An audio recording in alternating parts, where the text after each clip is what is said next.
वकफ़ा बिल्लाहि वस्सलातु वस्सलामु अला रसूलिल्लाह अम्मा बादु फ़अऊज़ु बिल्लाहि मिनश शैतानिर रजीम बिस्मिल्लाहिर रहमानिर रहीम रब्बना वबअथ फ़ीहिम रसूलन मिन अनफुसिहिम यतलू अलैहिम आयातिक व युज़क्कीहिम व युअल्लिमुहुमुल किताब वल हिकमा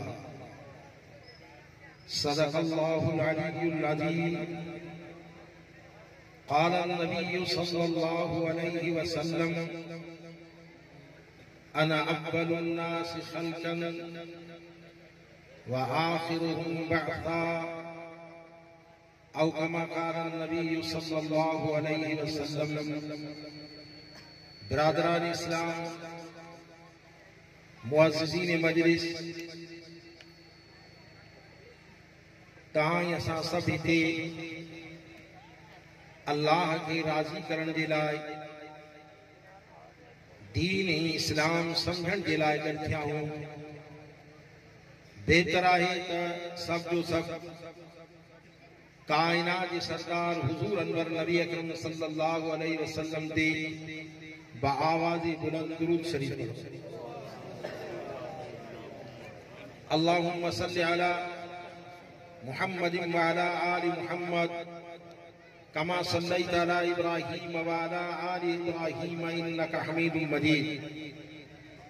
मुंहिंजा अज़ीज़ साथियो,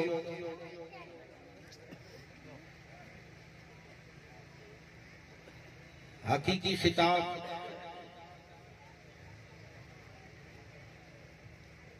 नसीहत ऐं वाइज़ असांजा ॿ बुज़ुर्ग करे विया। मूंखां बाद में जंहिंजी निस्बत हुजूर अकरम पैगंबर अलैहिस्सलातु वस्सलाम सां वञी करे लॻे थो, सैयद हबीबुल्लाह शाह साहिब। तकरीर ऐं वाइज़ उन्हनि जो थींदो। मां पंहिंजे भाउ बिरादर मौलाना गुलशेर साहिब जे हुक्म जे मुताबिक़ तव्हांजे आॾो चंद लफ़्ज़ चई करे ऐं पंहिंजी जाइ वठंदो। मुंहिंजा अज़ीज़ साथियो, हुजूर अनवर नबी अकरम सल्लल्लाहु अलैहि वसल्लम जी विलादत बासआदत जो महीनो आहे। पैगंबर अलैहिस्सलातु वस्सलाम जूं विलादतूं ॿ आहिनि। हिकु जिस्मानी विलादत। जिस्मानी विलादत खे सभु को थो मञे। उन जिस्मानी विलादत ते सभु को ख़ुशियूं बि कयूं। पैगंबर अलैहिस्सलातु वस्सलाम मक्के में ॼावा, इन जो केर बि इनकारी कोन्हे। पंहिंजा बि मञनि था, परावा बि मञनि था।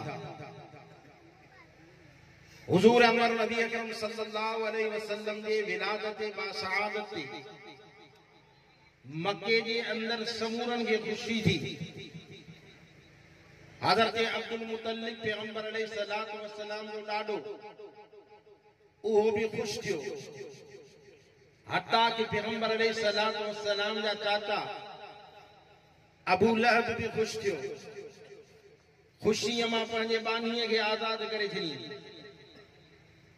उहो कहिड़ो शख़्स आहे जंहिंखे हुजूर अनवर नबी अकरम सल्लल्लाहु अलैहि वसल्लम जी विलादत ते ख़ुशी न थी आहे। पर मुंहिंजा अज़ीज़ साथियो, 40 साल गुज़री विया। 40 सालनि जे अंदर पैगंबर अलैहिस्सलातु वस्सलाम खे मक्के जे सरज़मीन ते ॿिनि लक़बनि सां सॾियो वेंदो हो, अमीन बि सादिक बि। पैगंबर अलैहिस्सलातु वस्सलाम खे मक्के वारा अमानतदार समझंदा हुआ ऐं पैगंबर अलैहिस्सलातु वस्सलाम खां वधीक मक्के जे अंदर छा पूरे ज़मीन जे अंदर कोई अमानतदार न थियो आहे, न थींदो। ऐं पैगंबर अलैहिस्सलातु वस्सलाम खे सचो चवंदा हुआ। पर 40 साल जॾहिं पूरा थी पिया, 40 सालनि जे पूरे थियण खां बाद में अल्लाह रब्बे ज़ुल जलाल हुजूर अनवर नबी अकरम सल्लल्लाहु अलैहि वसल्लम के हुक्म फरमायो त हाणे पंहिंजे नुबुवत मूं अल्लाह जे तौहीद, मूं अल्लाह जे वहदानियत, मूं अल्लाह जे हेकड़ाईअ खे हाणे इते बयान कर। जॾहिं त मक्के जे अंदर कुफर उरूज ते, शिरक उरूज ते, खाने काबे जे अंदर 360 बुत हा जन जी इबादत कई वेंदी हुई। सफ़ाओ मरवे ते बुत रखियल हा, उन जी सलामी ॾिनी वेंदी हुई। हर हिकिड़ो माण्हू कंहिं न कंहिं बुत जो इबादत ऐं पूजारी हो। पोइ उहो काइनात जो सरदार पाक पैगंबर अलैहिस्सलात व सलाम जी विलादत ते अबू लहब के भी खुशियों, अबू जहल के भी खुशियों, समूरन खुशियों क्यों। पर मुझे पाक पैगंबर अलैहिस्सलात व सलाम जनी सफा जे जबल ते चढ़ी करे ऐं समूरन खां पुछा थो करे त मां जेकॾहिं तव्हांखे चवां हिन जबल जे पुठियां जेकॾहिं को लश्कर अचण वारो आहे ऐं तव्हांजे मथां हमलो थी पवंदो, आया तव्हां मुंहिंजी ॻाल्हि जी तस्लीम कंदो या न। समूरन चयो त मां जर्रबना अलैका किज़्बा, पैगंबर मोहम्मद असां तोखे कॾहिं बि कूड़ो सम्झियो ई न आहे, कॾहिं तुंहिंजे ज़ुबान ते कूड़ त सादिर थियो ई न आहे। तूं त सचो ई सचो ई, जीअं तूं चवंदे त तो उहो सच आहे। पर मुंहिंजे पाक पैगंबर अलैहिस्सलात व सलाम हिकिड़ा चंद लफ़्ज़ उन्हनि जे आॾो ज़ाहिर कयूं। पाण फरमाई त क़ूलू ला इलाहा इल्लल्लाह मुहम्मदुर रसूलुल्लाह तुफ्लिहून। मके वारो हाणे लात जे इबादत में, मन्नात जे इबादत में, उज़्ज़ा जे इबादत में, 360 बुतन जे इबादत में तहांजी कामयाबी न आहे। जेकॾहिं दुनिया जी कामयाबी आहे उहा बि ला इलाहा इल्लल्लाह में आहे।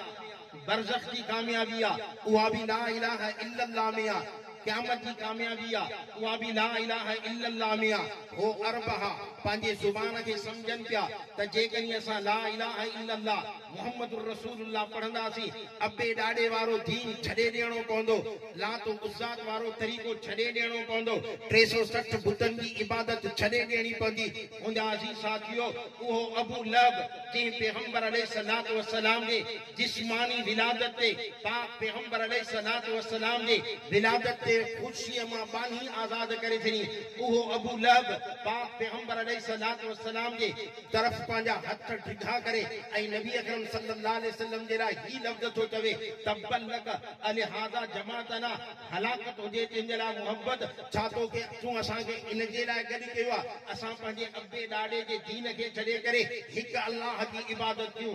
मुंहिंजा अज़ीज़ साथियो, पैगंबर अलैहिस्सलात व सलाम जी विलादत 40 साल खां अॻु में रबीउल अव्वल में विलादत आहे, जिस्मानी विलादत आहे। 40 सालनि खां बाद में विलादत आहे, रूहानी विलादत आहे, ईमानी विलादत आहे। उहे सागा जेके मिट हा, माइट हा, अज़ीज़ हा, क़ौम जा रिश्तेदार हा, जेके अमीन भी चवनि पिया, जेके सादिक भी चवनि पिया, जॾहिं अल्लाह जो रसूल उन्हनि जे आॾो ही ऐलान कयो हाणे इबादत हिकु अल्लाह जी थींदी, हाजत रवा मुश्किल कुशा कार साथ हिकु अल्लाह, इय्याका नअबुदु व इय्याका नस्तईन, इबादत भी हिकु अल्लाह जी, मदद भी हिकु अल्लाह खां वठिबो, सभु जो सभु दुश्मन बनी। इहा आहे कि न कोन्हे? सागा दुश्मन बनी विया। को अदावत का दुश्मनी की जमीन ते कान आई, के मिल्कियत ते कोन हो, या अल्लाह जे तौहीद ऐं वहदानियत ते ही, बिदअत ऐं रसूमात खे ख़त्म करण ते ही। तंहिंजे करे मुंहिंजा अज़ीज़ साथियो, रबियुल अव्वल जे महीने में जेके बिदअतूं थियनि थियूं, रबियुल अव्वल जे महीने में जेके दीन इस्लाम जे खिलाफ कम था थियनि, उहे न क़ुरान में न हदीस में। मां तव्हांखे हिकिड़ो तव्हांजो आॾो हिकु लफ़्ज़ बयान कयां, छा पैगंबर अलैहिस्सलात व सलाम जे विलादत बासआदत जे खुशीअ में सैयदना अबू बकर सिद्दीक़ जुलूस कढिया। अबू बकर सिद्दीक़ 2.5 साल खिलाफत हलाई। अबू बकर सिद्दीक़ खे पैगंबर अलैहिस्सलात व सलाम सां मोहब्बत केतिरे क़दर आहे, दुनिया जे समूरनि जे मोहब्बतुनि खे गॾु कयो। हज़रत अबू बकर सिद्दीक़ जे मोहब्बत जो तवाज़ुन नथो थी सघे, मुनासिबत नथी थी सघे। उहो अबू बकर सिद्दीक़ रज़ियल्लाहु तआला अन्हु पंहिंजे दौरे खिलाफत में ख़त्म नबूवत जे मुनकिरनि सां मुसैलिमे कज़्ज़ाब के कत्ल कराए सके तो, पांच सहाबा के ख़त्म नबूवत जे करे अल्लाह जे दीन ऐं तौहीद जे करे शहीद कराए सके तो। पर उहो अबू बकर सिद्दीक़ नबी अकरम सल्लल्लाहु अलैहि वसल्लम जे विलादत बासआदत जे ॾींहं ते झंडियूं न खणियो, झंडा खणी करे जुलूस न कढाया, इन खे बिदअत चइबी आहे। हज़रत उमर फारूक रज़ियल्लाहु तआला अन्हु 10 साल खिलाफत की। हज़रत उमर फारूक जे दौर में ईरान फतह थियो, शाम फतह फतह थियो, रूम फतह थियो, केसरो किसरा फतह थियो, आज़रबाईजान ताईं हज़रत उमर फारूक जे दौरे खिलाफत में एॾा वॾा इलाका फतह थिया, कई सहाबा शहीद थी विया, अल्लाह जे दीन जे लाइ कुर्बानी ॾेई करे वतन छॾे ॾिनो, इलाका छॾे ॾिनो, क़ौम छॾे ॾिनो। पर सैयदना उमर फारूक पंहिंजे दौरे खिलाफत जे अंदरि जुलूस कोन कढाया, आमद जा नारा कोन हणाया। उन खां बाद में हज़रत उस्मान रज़ियल्लाहु ताला अन्हु, जीअं उस्मान क़ुर खे गॾु कयो, जीअं उस्मान मुस्लमाननि खे क़ुर जो मुसवदो ॾिनो, जीअं उस्मान जी शहादत क़ुर जे मथां थी। 12 साल हज़रत उस्मान साईं खिलाफत की, हज़रत उस्मान जी जुलूस कोन कढाया। उन खां बाद में हज़रत अली रज़ियल्लाहु ताला अन्हु 4.5 साल हज़रत अली जी खिलाफत खिलाफत। उन खां बाद में अमीर मुआविया रज़ियल्लाहु ताला अन्हु जी हुकूमत आहे। ये सब सहाबा हुकूमतूं कयूं, पर कंहिं बि सहाबीअ खां जुलूस साबित न आहे, कंहिं बि सहाबीअ खां ये नारा साबित न आहिनि, कंहिं बि सहाबीअ खां झंडा साबित न आहिनि, कंहिं बि सहाबीअ खां इहे बिदअत साबित न आहिनि। तंहिंजे करे मुंहिंजा अज़ीज़ साथियो, इहो दीन न आहे, इहो इस्लाम न आहे, इहो सुन्नत न आहे, इहो क़ुर न आहे, इहा हदीस न आहे, इनखे बिदअत कुल्लु बिदअतिन ज़लालतुन व कुल्लु ज़लालतिन फिन्नार। अॼु दीन जे नाले ते बिदअत आहे, अॼु दीन जे नाले ते नचियो थो वञे, अॼु दीन जे नाले ते रुसूमात कढिया था वञनि, माण्हुनि खे बरगलायो थो वञे। जेकॾहिं तव्हां इहे झंडा हणंदव पोइ तव्हांजे सॼे साल जा गुनाह माफ़ थींदा। बाबा झंडनि जे लॻाइण जे करे गुनाह माफ़ थियनि हा त पहिरियों अबू बकर करे हा, पहिरियों बिलाल करे हा, पहिरियों इमाम हसन करे हा, पहिरियों इमाम हुसैन करे हा, बीबी फातिमा ज़हरा कराए हा, अम्मा आशा करे हा, सभु सहाबा कनि हा। झंडन सां दीन न आहे, दीन ला इलाहा इल्लल्लाह मुहम्मद रसूल, दीन ला इलाहा इल्लल्लाह मुहम्मद रसूलुल्लाह है। वो अल्लाह जो रसूल जेको चंद्र खां वधीक हसीन, जेको पूरे कायनात जे हसीनन खां वधीक हसीन, अजमलन खां वधीक जमील, वो अल्लाह जो रसूल। इन कलमे जे करे ताइफ जे मैदान ते मुंहिंजे महबूब खे केतिरियूं तकलीफ़ूं आयूं, लहू निहान आहे, रत पियो थो वहे। मलाइका अचनि, मुंहिंजा महबूब तूं इजाज़त ॾे, ॿई जबल मिलाए करे हिननि खे ख़तम कयूं। पाण फरमाई त न, मां रहमत थी करे आयो आहियां, मूंखे उमीद आहे त इन्हनि जा हिननि न सुञातो आहे त पोयां मूंखे सुञाणींदा। मुंहिंजा अज़ीज़ ईमान रखो, पर कचो ईमान न हूंदो। ईमान कचो तव्हांखे कमु न ॾींदो। दिलो कचो हूंदो, उन में पाणी विझंदो त ॻरी वेंदो, कम जो न हूंदो। ईमान हुजे मज़बूत, ला इलाहा इल्लल्लाह, अल्लाह का सवाइ कोई हाजत रवा, कोई मुश्किल कुशा, कोई कारसाज, कोई मसदूद, कोई हाजत रवा ना है, सब उन जा मोहताज आहिनि, अल्लाह कंहिंजो बि मोहताज आहे।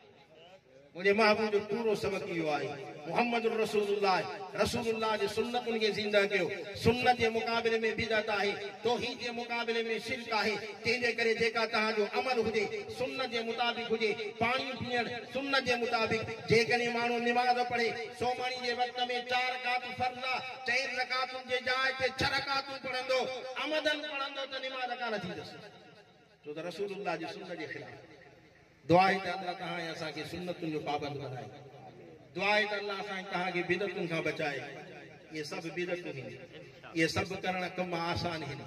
सहाबा किराम रिज़वानुल्लाह ताला अलैहिम पंहिंजे जिस्म ते तलवारूं खाधूं, बुख बर्दाश्त कयूं, तकलीफ़ूं बर्दाश्त कयूं, पर सुन्नत खे ज़िंदा कयूं, बिदअतुनि खे मारे छॾियो। अॼु असां बिदअत खे दीन में दाख़िल कयो आहे। बिदअत तमाम एक खराब में खराब अमल आहे। बिदअती कॾहिं बि पंहिंजे बिदअत खां माफ़ी बि न वठंदो आहे ऐं उन जे लाइ माफ़ी बि कान्हे का। तंहिंजे करे मुंहिंजा अज़ीज़ साथियो, हिन रबिउल अव्वल जे महीने में ख़ुसूसन शहरनि में वॾियूं बिदअतूं थींदियूं आहिनि। अल्लाह शर तहां असांखे हिन बिदअतुनि खां महफ़ूज़ फरमाए ऐं हिन जलसे खे अल्लाह ताला क़बूल फरमाए। जन दोस्तनि इंतज़ाम कयो आहे, अल्लाह उन जे इंतज़ाम खे क़बूल फरमाए। जिन दोस्त जी ईसा जे सवाब जे लाइ ख़ैरात कयो आहे, अल्लाह पंहिंजे बारगाह में क़बूल करे ऐं उन खे सवाब नसीब अता फरमाए। आख़िर दावाना अनिल हम्दुलिल्लाहि रब्बिल आलमीन।